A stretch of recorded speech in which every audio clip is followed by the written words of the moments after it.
Unified 911, anong matutulong namin sa'yo? Anya ti maitulong mi ken kahapon. Anong may tatabang ko sa imo? Unsay akong ikatabang nimo? Ngini makadabang na misal ka no.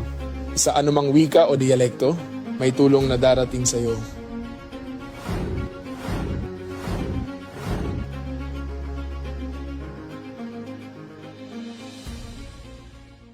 Lilingkod sa bawat Pilipino at magbibigay ng tamang impormasyon para sa tahimik at maayos na Pilipinas. Police News Network, alagad ng batas, tagapagtaguyod ng balitang pulis, sandigan ng mamamayan, patnubay ng katotohanan. La Campo Crame, maghahatid ng pinakahuling kaganapan at nagbabagang balita. Ito ang PNN Police News Network. At ngayon, ang inyong mga tagapagbalita. Magandang araw, bagong Pilipinas. Ako ang inyong alagad ng batas, tagataguyod ng Balitang Pulis. Patrolwoman Rosemia Marquez mula sa Manila Police District, maghahatid sa inyo ng tamang balita, kwento ng pulis at serbisyo para sa mamamayan. At ito ang PNP News Online, ang pangunahing balita ng Police News Network, alagad ng batas, tagataguyod ng Balitang Pulis.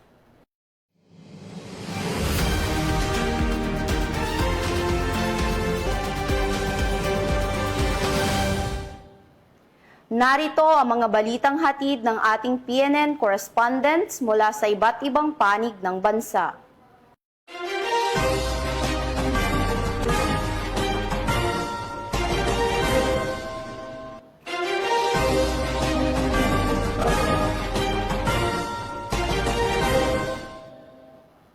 Magkakahiwalay na naaresto ng mga operatiba ng pulisya ang tatlong individual sa magkakaibang lugar matapos isilbi ang kani-kanilang warrant of arrest kaugnay sa kasong online libel. Ang buong detalye ng report mula kay Patrolwoman Mary Grace Artezuela. Inaresto ng Regional Anti-Cybercrime Unit 2 ang tatlong individual na may mga nakabinbing warrant of arrest kaugnay ng kasong online libel. Isinagawa ang tatlong magkakaiwalay na operasyon sa bayan ng Bagao, Enrile at Claverias sa Cagayan Valley. Ang tatlong suspect ay nahaharap sa kasong paglabag sa Section 4C4 o libel sa ilalim ng Republic Act No. 10175 o Cybercrime Prevention Act of 2012. Isinagawa ang operasyong ito bilang suporta sa direktiba ni Police General Jose Melencio C. Nartates Jr., Chief PNP, na tiyakin ang mahigpit na pagpapatupad ng mga batas laban sa cybercrime at ang agarang pagpaparusa sa mga lumalabag dito. Samantala, bilang bahagi ng layunin na mapanatili ang ligtas na online environment, hinihikayat ni Police Major General Wilson Assueta, Director ng PNP-ACG ang lahat na maging responsable online at igalang ang karapatan at reputasyon ng iba. Mula dito sa Campo Crame, ako ang inyong PNN correspondent, Patrolwoman Mary Grace Artezuela, nagbabalita para sa Police News Network, alagad ng batas, tagataguyod ng Balitang Pulis. Maraming salamat, Patrolwoman Artezuela. Nagsagawa si Police Colonel Manuel B. Bringas, Provincial Director ng Isabela Police Provincial Office ng isang makabuluhang command visit at talk to men sa hanay ng kapulisan bilang bahagi ng patuloy na pagpapatibay sa disiplina, pagkakaisa at kahandaan ng mga tauhan sa pagtupad ng kanilang mandato sa serbisyo publiko. Ibabalita yan ni Police Corporal Sarah Jane B. De La Cruz. Tuloy na pagpapalakas ng moral at kakayahan ng kapulisan, nagsagawa ng command visit at talk to men si Isabela Police Provincial Director Police Colonel Manuel Bayani Bringas sa iba't ibang himpilan ng pulisya sa lalawigan ng Isabela. Personal na binisita ni Police Colonel Bringas ang mga police stations sa nasabing lalawigan upang kamustahin ang kalagayan ng mga tauhan, suriin ang operational readiness at tiyakin ang maayos na pagpapatupad ng mga programa ng Philippine National Police. Sa isinagawang talk to men, binigyang diin ng Provincial Director ang kahalagahan ng disiplina, integridad at dedikasyon sa serbisyo publiko. Hinikaya din niya ang bawat pulis na patuloy na gampanan ang kanilang tungkulin ng may malasakit at profesionalismo. Nagbigay rin siya ng mga direktiba ukol sa pinaigting na kampanya laban sa kriminalidad, ilegal na droga at iba pang banta sa kapayapaan at kaayusan sa komunidad. Pinahayag naman ng mga kapulisan ang kanilang pasasalamat sa pagbisita ng Provincial Director na nagsilbing inspirasyon upang lalo pang pagbutihin ang kanilang serbisyo. Ang naturang aktibidad ay bahagi ng patuloy na pagsisikap ng Isabela PPO na mapanatili ang mataas na antas ng kahandaan at mapalakas ang ugnayan sa hanay ng kapulisan. Sa pamamagitan ng mga ganitong hakbang, muling pinagtitibay ng Isabela Police Provincial Office ang kanilang pangako sa pagbibigay ng mabilis, maaasahan at makataong serbisyo para sa ligtas at mapayapang komunidad. Mula dito sa Isabela Police Provincial Office, ako po si Police Corporal Sara Jane P. de la Cruz, ang inyong tagapaghatid balita. Bagong PNP para sa bagong Pilipinas, serbisyong mabilis, tapat at nararamdaman. Maraming salamat, Police Corporal de la Cruz. Aktibong nakiisa ang Kawayan PNP sa isinagawang tree planting activity bilang pagunita sa Philippine Earth Day 2026 na may layuning makatulong sa pangangalaga ng kalikasan at pagsusulong ng mas malinis at luntiang kapaligiran para sa susunod na henerasyon. Yan ang ibabalita ni Patrolwoman Maria Senyora Agbuya. Ng Philippine Earth Day 2026 na may temang Our Power, Our Planet. Aktibong nakibahagi ang Kawayan Component City Police Station sa isinagawang tree planting activity nito lamang ika-22 ng Abril taong kasalukuyan sa Barangay San Luis, Kawayan City, Isabela. Ang naturang aktibidad ay nilahukan ng lokal na pamahalaan ng Kawayan, katuwang ang Senro, Peso Office at mga miyembro ng tupad. Layunin ng aktibidad na mapalakas ang pangangalaga sa kalikasan sa pamamagitan ng pagtatanim ng mga puno bilang ambag sa pagsukpo ng climate change, pagpapabuti ng kalidad ng hangin at pagpapanatili ng biodiversity. Samantala, ipinaabot naman ni Police Colonel Manuel B. Bringas, Provincial Director ng Isabela Police Provincial Office, na ang ganitong mga aktibidad ay mahalagang hakbang upang maipakita ang malasakit sa kalikasan. Ang Pambansang Pulisya ng Pilipinas ay patuloy na nakikiisa sa mga programang nagsusulong ng environmental protection at community engagement sapagkat ang ligtas at maayos na kapaligiran ay bahagi ng isang ligtas na pamayanan. Patuloy naman ang suporta ng kapulisan ng Isabela sa mga programang pangkalikasan bilang bahagi ng mas pinalakas na ugnayan ng pulisya at komunidad tungo sa isang mas luntiang kinabukasan. Ito po si Patrolwoman Maria Senyora Jimenez Agbuya mula sa Isabela Police Provincial Office, nag-uulat para sa bagong PNP para sa bagong Pilipinas na may serbisyong mabilis, tapat at nararamdaman. Maraming salamat, Patrolwoman Agbuya. Nagpatupad ang Police Regional Office 1 ng mahigpit at komprehensibong seguridad bilang paghahanda at pagtitiyak ng mapayapa at maayos na pagdiriwang ng ikasandaang taong anibersaryo ng Pontifical Coronation ng Nuestra Señora del Rosario de Manawag sa bayan ng Manawag, Pangasinan. Magbabalita dyan si Patrolwoman Marimar Hunyo. Pinangunahan ni Police Brigadier General Dindo R. Reyes, Regional Director ng Police Regional Office 1, ang komprehensibo at pinaigting na seguridad sa pagdiriwang ng ikasangdaang taong anibersaryo ng Pontifical Coronation ng Nuestra Señora del Rosario de Manawag na ginanap sa bayan ng Manawag nito lamang Miyerkules, ika-22 ng Abril, taong kasalukuyan. Personal na pinangasiwaan ni Police Brigadier General Reyes ang full-scale security operation sa mismong lugar ng pinagdiriwang na nagpapakita ng matibay na liderato, mataas na antas ng handaan at malasakit sa kaligtasan ng publiko, lalo na ang mga libu-libong debotong dumalo sa makasaysayang okasyon.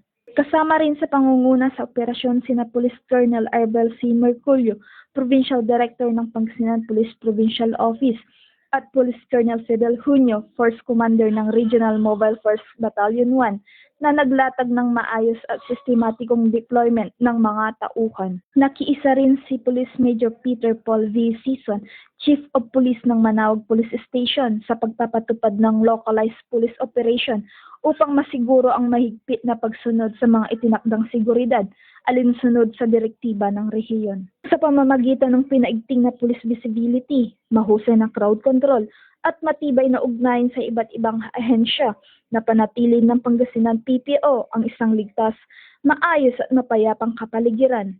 Dahil dito, naging malaya at panatag ang loob ng mga deboto sa kanilang pakikibahagi sa makabuluhang selebrasyong panrelihiyon. Ang maagap at organisadong paghahanda ay patunay at patuloy na dedikasyon ng kapulisan sa paglilingkod at pagprotekta sa publiko. Kaakibat nito ang patuloy na panindigan ng PNP sa kanilang mantra, bagong PNP para sa bagong Pilipinas, serbisyong mabilis, tapat at nararamdaman. Mula dito sa Ilocos Region, ako ang iyong PNN correspondent, Patrolwoman Marimar Junio, alagad ng batas, taga-taguyod ng Balitang Pulis. Maraming salamat, Patrolwoman Junio. Muling ipinamalas ng Ifugao PNP ang kanilang malasakit at kahandaan sa paglilingkod matapos silang mabilis na rumisponde at magbigay ng agarang tulong sa isang senior citizen at isang motorista sa magkahiwalay na insidente sa lalawigan ng Ifugao.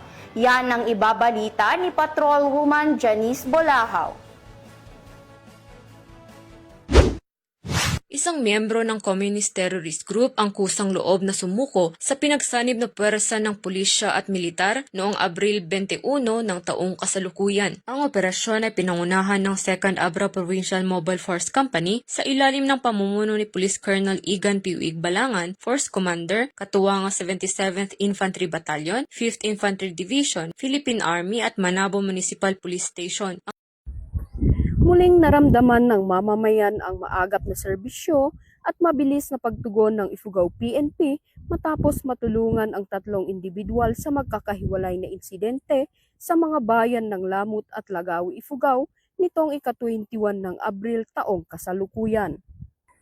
Sa bayan ng Lamut, isang motorista ang tinulungan ng mga tauhan ng Lamut Municipal Police Station matapos tumagilid ang minamaneho nitong kulong-kulong sa Poblacion West, dulot umano ng mekanikal na problema. Agad na rumesponde ang mga pulis at nagbigay ng kinakailangang tulong upang matiyak ang kaligtasan ng motorista, na kalaunay nakapagpatuloy sa kaniyang paglalakbay.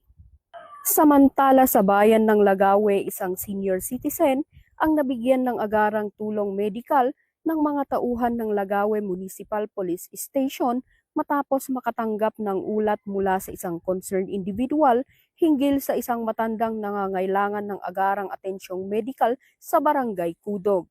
Agad na rumesponde ang kapulisan at tiniyak ang ligtas at mabilis na transportasyon ng pasyente sa Ifugao General Hospital para sa wastong medikal na pangangalaga.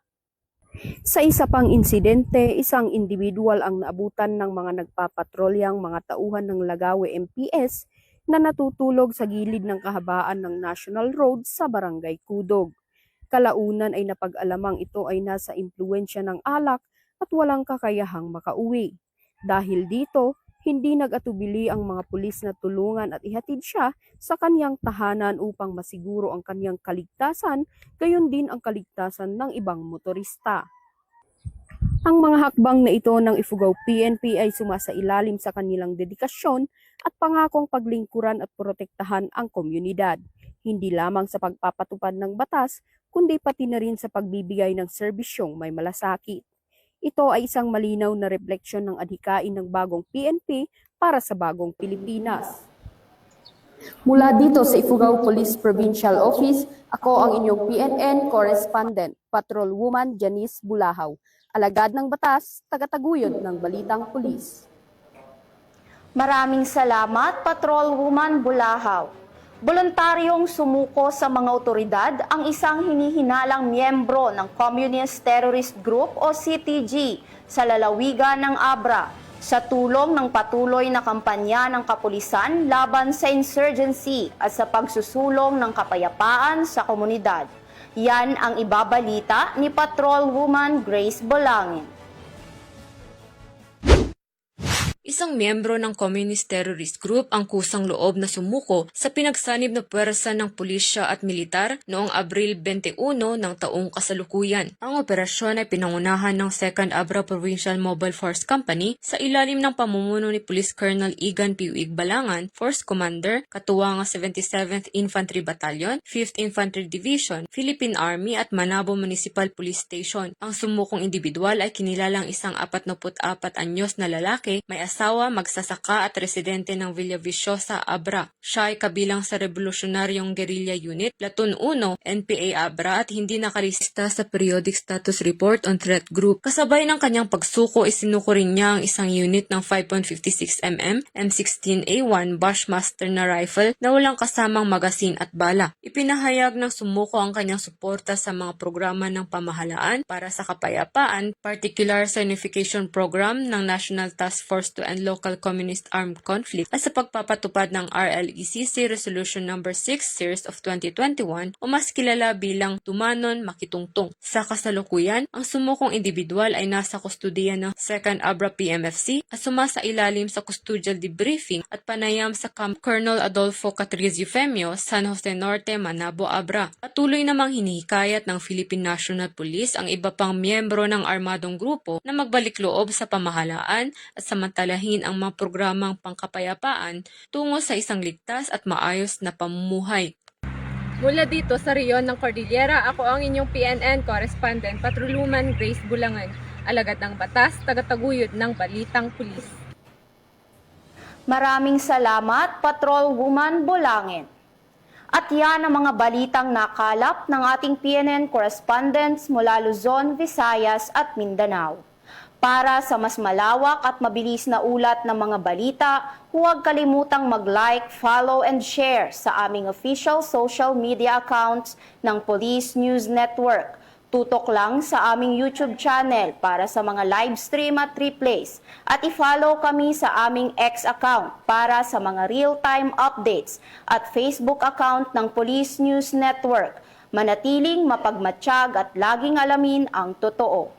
Sa ngalan ng pamunuan ng Philippine National Police, sa pangunguna ni Chief PNP, Police General Jose Milencio Nartates Jr.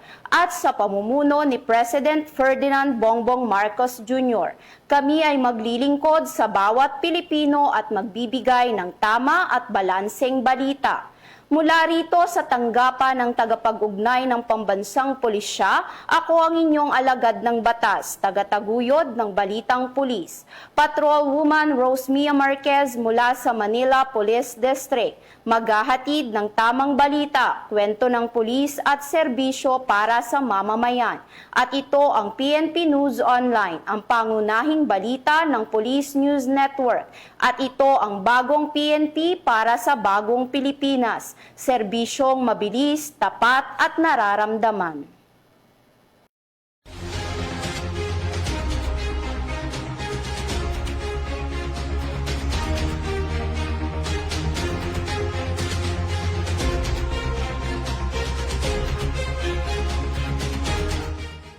Police News Network, alagad ng batas, tagapagtaguyod ng balitang pulis.